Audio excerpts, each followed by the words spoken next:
Hey guys, welcome back to the checkpoint, and I'm sorry it's taken so long, but finally, here is my analysis and breakdown of the brand new, well, not so brand new, No Man's Sky trade trailer. This is the third trailer in this mini-series, so we've got one more of these bad boys to go, but for now, let's kick it off with these shots here. So initially we get these two shots of ships landing on planets, and I want to point out from this second shot here just how much the graphics have improved from the initial build of the game. You can see the shadows have been made a lot more eye-catching and the contrast has been tweaked to make the world seem a lot less flat and a bit more realistic. And next we move on to this shot here on Bellari 5, which is probably the planet we've seen the most of since the first trailers for the game were released.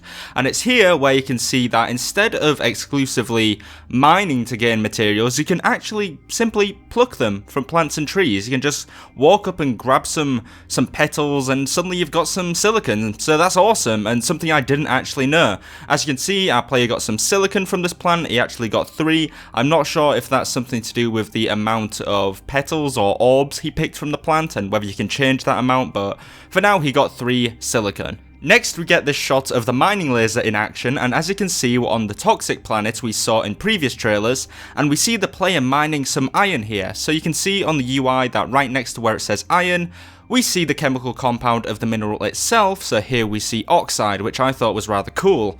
You can also see that once you mine the minerals, instead of having to slowly plod around and pick up each chunk individually, they kind of magnetize and gravitate and zoom towards you, which is a nice touch, so you don't actually have to be physically next to the, well, obviously you have to be within distance, like within close range to pick them up, but you don't actually have to wander around and pick up each individual piece. It's also worth noting that the mining tool you see in the bottom right isn't the same as the one we usually see, so not only do we have procedurally generated weapons that come in all shapes and sizes, but also mining tools. Next we have this shot of the ship entering a space station, followed by a trader showing up promptly afterwards. However, and here's something I haven't seen anyone notice yet, even after the weekend where I completely missed out analysing this trailer, there's some writing on the side of the ship. Now this alien language looks like some sort of graffiti that has been scrawled on the side, and I guarantee that by playing the game and becoming familiar with the translations found at monoliths or around the planets or just the lore in general itself,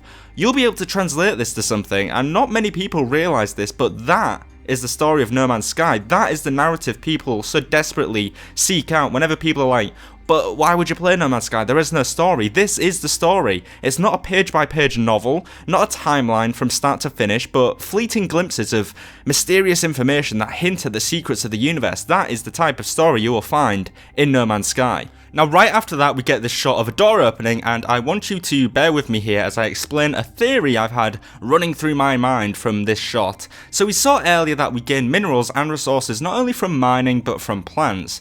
And what do we see on the left hand side of the screen here? Growing plants. So what if we could grow our own plants here for a reusable source of minerals, so we wouldn't have to keep going back and forth to different places on the planet, and instead we'd be able to plant a seed and grow our own within our own comfort zone. Because if you look on the right there, we see a save station, so every time we load back into the game, we could simply walk from the save station a couple of meters to our left to our planets, our plants, and check on their status. But remember, this is just a theory. I thought that'd be really cool if you could do that, if you could just check up on your plants and just see how they're doing, grow them up, and maybe gain a few bonus resources from it. So now we move on to a shot of an NPC, namely the Korvax. We've seen this dude before, and here he is sat on his phone, probably playing Pokemon Go, let's be real. And if you look in the background, you can see this sort of wall-mounted unit with a holograph in the center. Now this is a ship upgrade station. You can see the ship in its holographic form in the middle there. Well, what looks like a ship. I was toying around with the idea of it being a weapon upgrade system, but the hologram in the middle seems too ungun-like. I mean, there's no handle, no trigger, no barrel. It just looks like more of a ship, which makes sense since we know that you land your ships at these buildings on like the landing zones just outside. So this could very well be a display of your current ship and the upgrades you can make to it.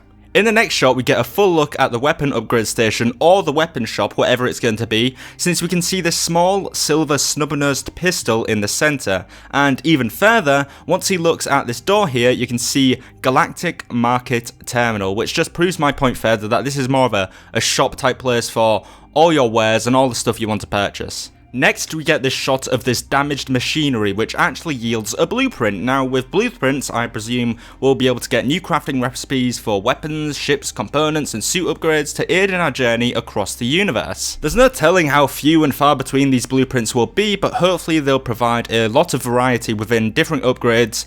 Speaking of upgrades, the one he actually picks up is this wide beam adapter, which essentially makes it so you can mine in a larger radius. So you can see the guy needs 20 iron, 20 iridium and 25 plutonium to create this upgrade. We get some shots of some asteroid mining, some flying and landing, a brand new look at the Sentinel alerted notification, and some more mining before this screen, which is the ship trading screen. As you can see, the left hand side of the screen shows all the components and the features of the ship for sale, and the far right shows all the stats for 4 different parameters: the ship's weapons, the health of the ship, the scanning radius, and the hyperdrive. You can also either accept or decline the ship, as well as compare the ship to your current one to make a better and well informed decision. We have more shots of upgrade and selling screens before we get to this main shot of the trade system. So if you look at the prices here, to the right of each unit price you'll see these green percentages, or I guess in another case they'd be red, which I'll get onto in a second. Now these are inflation, green, and deflation, which I presume red, rates for selling this particular resource in each galaxy. So for instance, with this first one here, by selling a fascination bead for 1980 units in this galaxy, you encounter a 2.9% rise in profit compared to the galactic average, which means you'll be earning 2.9% more by selling it at this particular place. So really, if you think about it, you can mine a mineral in one galaxy, zoom over to another and sell it for an inflated price, which kind of is awesome. I don't think I've really ever seen that type of system in any other game before, now I think about it. So you'll actually be able to sell things at different rates and different prices depending on how rare that mineral is in a specific galaxy, or how difficult it is to get that mineral in a specific galaxy. But obviously in this one, it's much more of a rare thing to see, because he's getting a profit. He's getting 2.9% more money by selling it at this particular place in the universe than anywhere else, which is pretty cool, right? Now in these final few shots, we get another mission notification in the bottom right. Now we saw this in the previous trailer, which is the fight trailer. Now my theory with this is that previously the player had already intercepted this signal it mentions in this quest description here, and it's now listing his reward. It's also either coincidental or connected that the notification pops up as soon as Mr. Korvax here appears. So perhaps he was the one who gave you the quest in the first place, and here you are returning back to him. You know, maybe this could be the case. Maybe you actually get quests from the NPCs. But anyway, that was my late but hopefully great analysis of the new No Man's Sky trade trailer. If you saw anything in the trailer I didn't mention or found out something new today, make sure you hit that like button and subscribe to the channel for more No Man's Sky content every single week. But for now, this has been Steve, that's been No Man's Sky, checkpoint complete.